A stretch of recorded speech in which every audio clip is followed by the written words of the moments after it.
탄소의 존재 의의를 보여주는 그런 순간이 되겠습니다.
지금부터 2024 헌납할 대통령 윤석열 탄핵 사건에 대한 선고를 시작하겠습니다.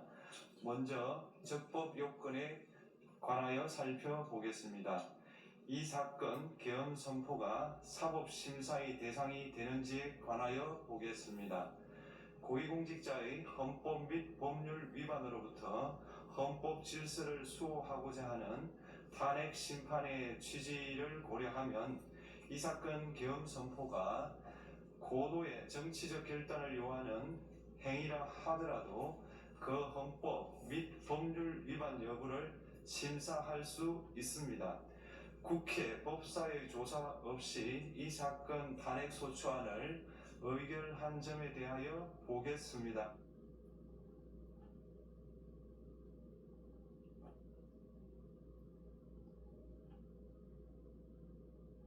헌법은 국회의 소추 절차를 입법에 맡기고 있고 국회법은 법사위 조사 여부를 국회의 재량으로 규정하고 있습니다. 따라서 법사위의 조사가 없었다고 하여 탄핵소추 의결이 부적법하다고 볼 수 없습니다. 이 사건 탄핵소추안의 의결이 일사부재의 원칙에 위반되는지 여부에 대해서 보겠습니다. 국회법은 부결된 안건을 같은 회기 중에 다시 발의할 수 없도록 규정하고 있습니다. 피청구인에 대한 1차 탄핵소추안이 제418회 정기회 회기에 투표 불성립되었지만 이 사건 탄핵소추안은 제419회 임시회 회기 중에 발의되었으므로 일사부재의 원칙에 위반되지 않습니다. 한편 이에 대해서는 다른 회기에도 탄핵소추안의 발의 횟수를 제한하는 입법이 필요하다는 재판관 정형식의 보충 의견이 있습니다. 이 사건 계엄이 단시간 안에 해제되었고 이로 인한 피해가 발생하지 않았으므로 보호이익이 헌결되었는지 여부에 대해서 보겠습니다. 이 사건 계엄이 해제되었다고 하더라도 이 사건 계엄으로 인하여 이 사건 탄핵 사유는 이미 발생하였으므로 심판의 이익이 부정된다고 볼 수 없습니다. 소추 의결서에서 내란죄 등 형법 위반 행위로 구성하였던 것을 탄핵 심판 청구 이후에 헌법 위반 행위로 포섭하여 주장한 점에 대하여 보겠습니다. 기본적 사실관계는 동일하게 유지하면서 적용 법조문을 철회, 변경하는 것은 소추사유의 철회, 변경에 해당하지 않으므로 특별한 절차를 거치지 않더라도 허용됩니다. 피청구인은 소추사유에 뇌란죄 관련 부분이 없었다면 의결 정족수를 충족하지 못하였을 것이라고 주장하지만 이는 가정적 주장에 불과하며 객관적으로 뒷받침할 만한 근거도 없습니다. 대통령의 지위를 탈취하기 위하여 탄핵 소추권을 남용하였다는 주장에 대하여 보겠습니다.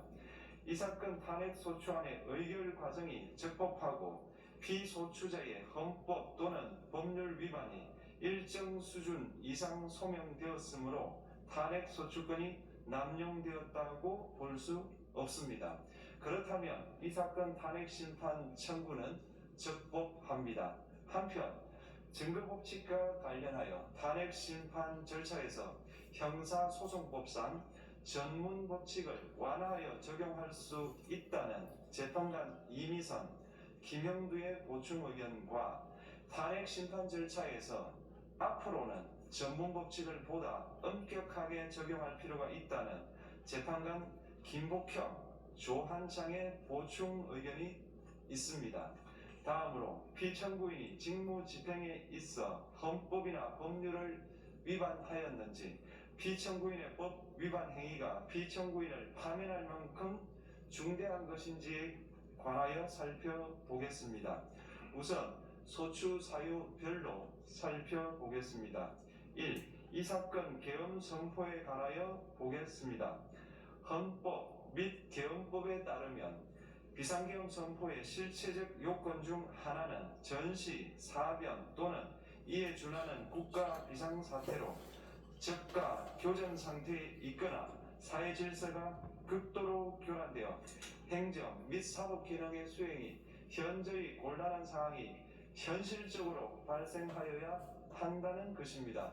피청구인은 야당이 다수 의석을 차지한 국회에 이례적인 탄핵소추 추진, 일방적인 입법권 행사 및 예산삭감 시도 등의 전횡으로 인하여 위와 같은 중대한 위기사항이 발생하였다고 주장합니다.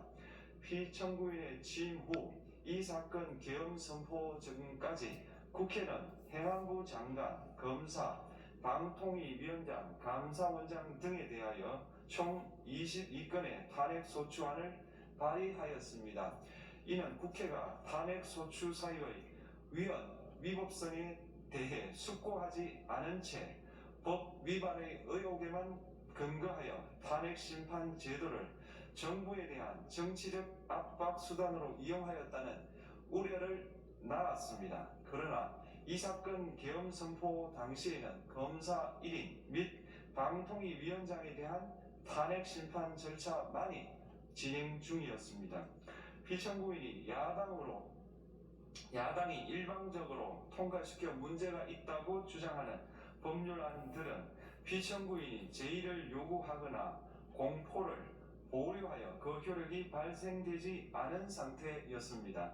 2025년도 예산안은 2024년 예산을 집행하고 있었던 이 사건 계엄 선포 당시 상황에 어떤 영향을 미칠 수 없고 위 예산안에 대하여 국회 예결특위의 의결이 있었을 뿐 본회의의 의결이 있었던 것도 아닙니다. 따라서 국회의 탄핵소추, 입법, 예산안 심의 등의 권한 행사가 이 사건 계엄 선포 당시 중대한 위기 사항을 현실적으로 발생시켰다고 볼 수 없습니다. 국회의 권한 행사가 위법, 부당하더라도 헌법재판소의 탄핵 심판, 피청구인의 법률안 제의 요구 등 평상시 권력 행사 방법으로 대처할 수 있으므로 국가 긴급권의 행사를 정당화할 수 없습니다. 피청구인은 부정선거 의혹을 해소하기 위하여 이 사건 계엄을 선포하였다고도 주장합니다. 그러나 어떠한 의혹이 있다는 것만으로 중대한 위기사항이 현실적으로 발생하였다고 볼 수는 없습니다. 또한 중앙선관위는 제22대 국회의원 선거 전에 보안 취약점에 대하여 대부분 조치하였다고 발표하였으며 사전, 우편, 투표함, 보관장소, CCTV 영상을 24시간 공개하고 개표 과정에 수검표 제도를 도입하는 등의 대책을 마련하였다는 점에서도 피청구인의 주장은 타당하다고 볼 수 없습니다. 결국 피청구인이 주장하는 사정을 모두 고려하더라도 피청구인의 판단을 객관적으로 정당화할 수 있을 정도의 위기 상황이 이 사건 계엄 선포 당시 존재하였다고 볼 수 없습니다. 헌법과 계엄법은 비상계엄 선포의 실체적 요건으로 병력으로서 군사상의 필요에 응하거나 공공의 안녕질서를 유지할 필요와 목적이 있을 것을 요구하고 있습니다. 그런데 피청구인이 주장하는 국회의 권한 행사로 인한 국정마비 상태나 부정선거 의혹은 정치적, 제도적, 사법적 수단을 통하여 해결하여야 할 문제이지 병력을 동원하여 해결할 수 있는 것이 아닙니다.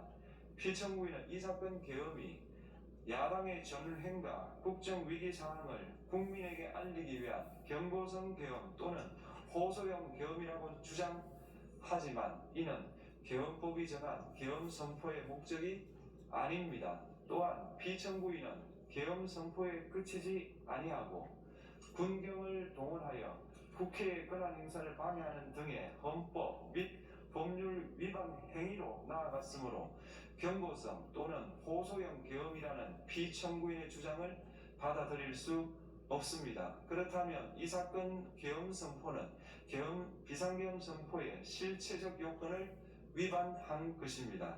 다음으로 이 사건 계엄 선포가 절차적 요건을 준수하였는지에 관하여 보겠습니다.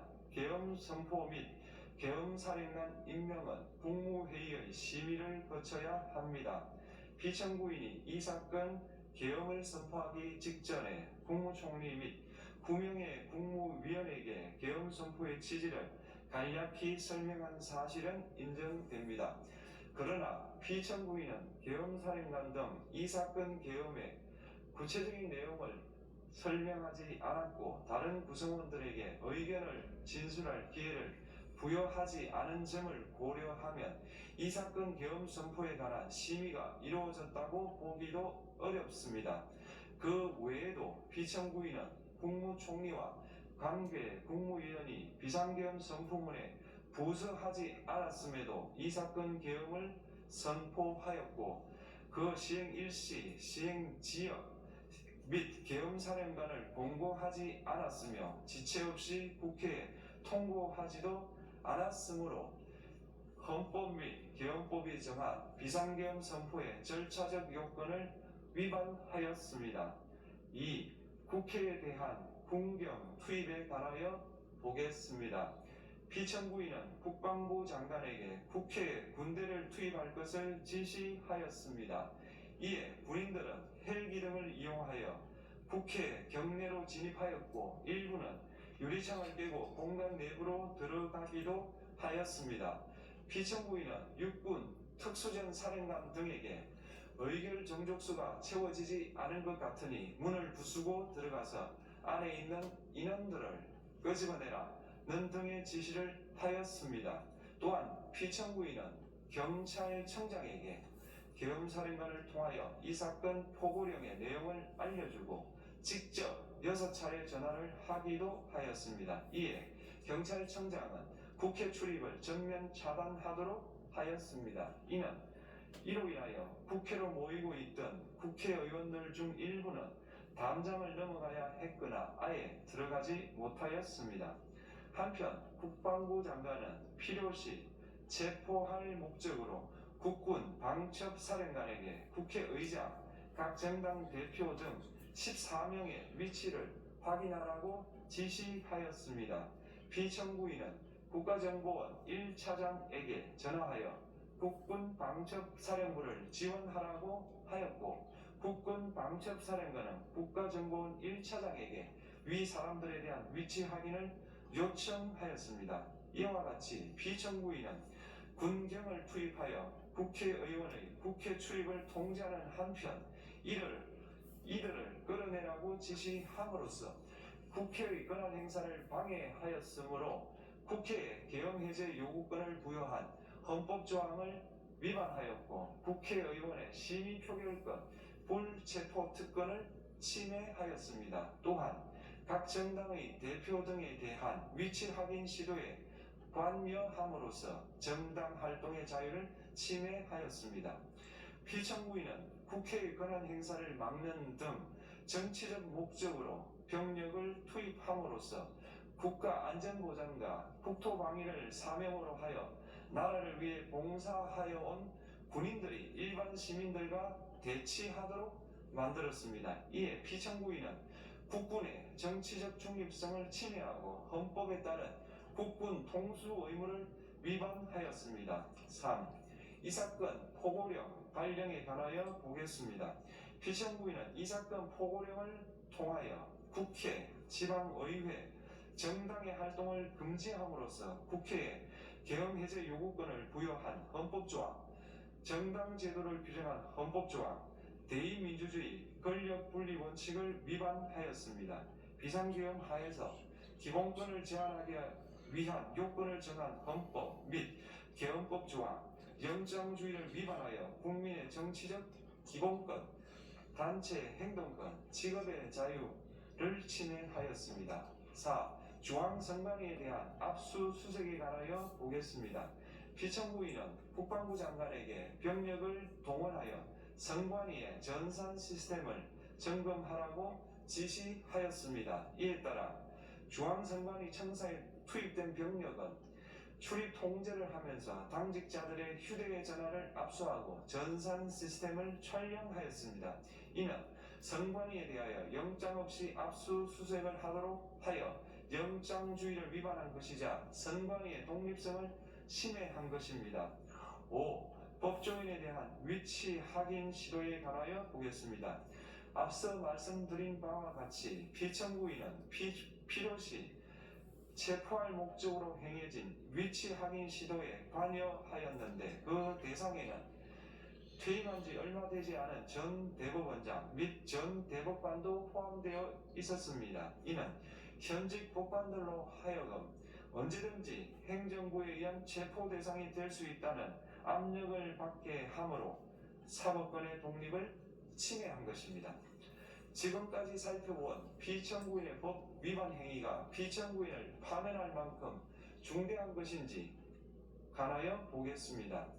피청구인은 국회와의 대립상을 타개할 목적으로 이 사건 계엄을 선포한 후 군경을 투입시켜 국회의 헌법상 권한 행사를 방해함으로써 국민주권주의 및 민주주의를 부정하고 병력을 투입시켜 중앙선관위를 압수수색하도록 하는 등 헌법이 정한 통치구조를 무시하였으며 이 사건 포고령을 발령함으로써 국민의 기본권을 광범위하게 침해하였습니다. 이러한 행위는 법치국가 원리와 민주국가 원리의 기본 원칙들을 위반한 것으로 그 자체로 헌법 질서를 침해하고 민주공화정의 안정성에 심각한 위해를 끼쳤습니다.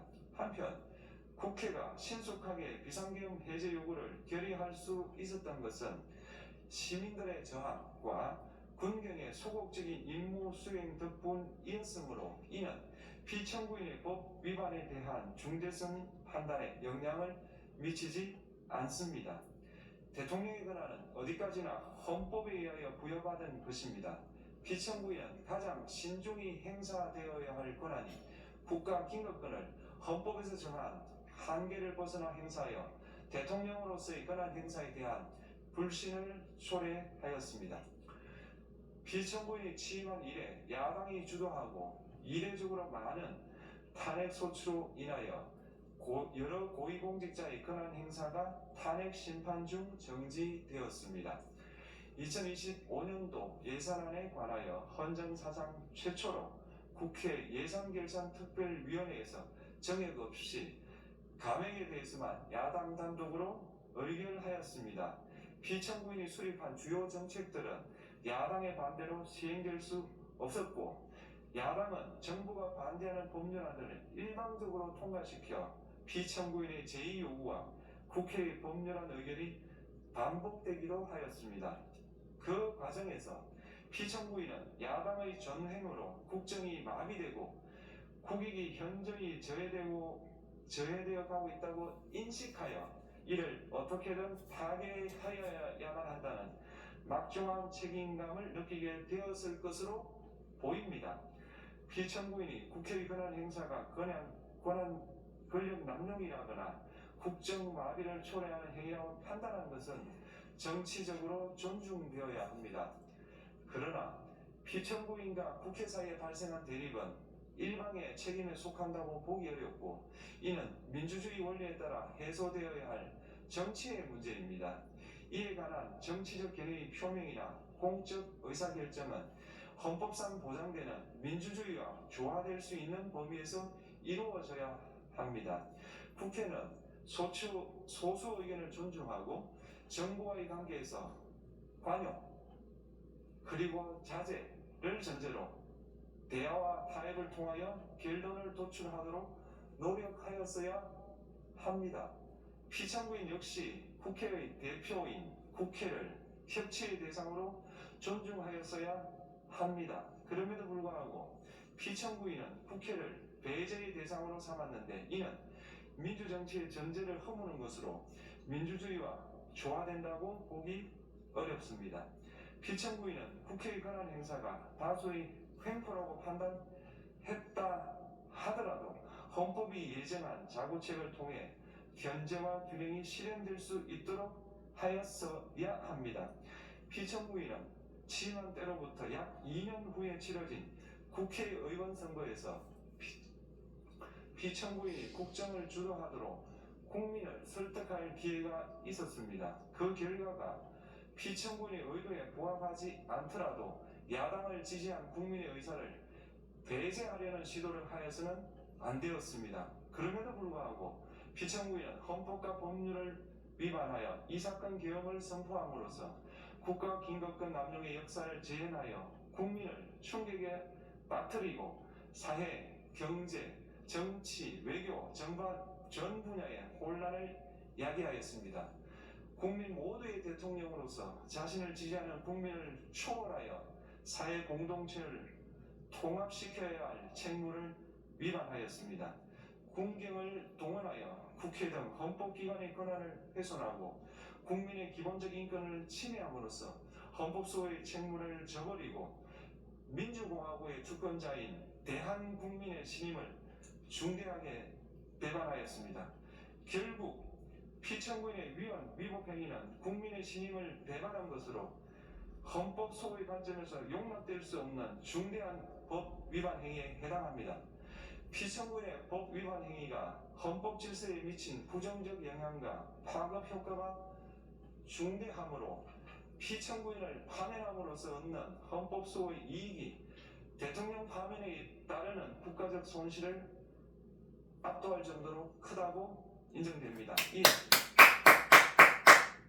재판관 전원의 일치된 의견으로 주문을 선고합니다. 이번 사건이므로 선고 시각을 확인하겠습니다. 지금 시각은 오전 11시 22분입니다.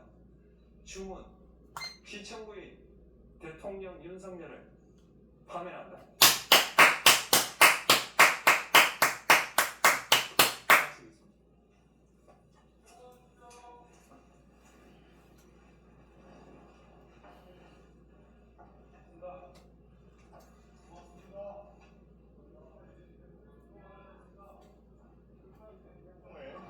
파면했습니다.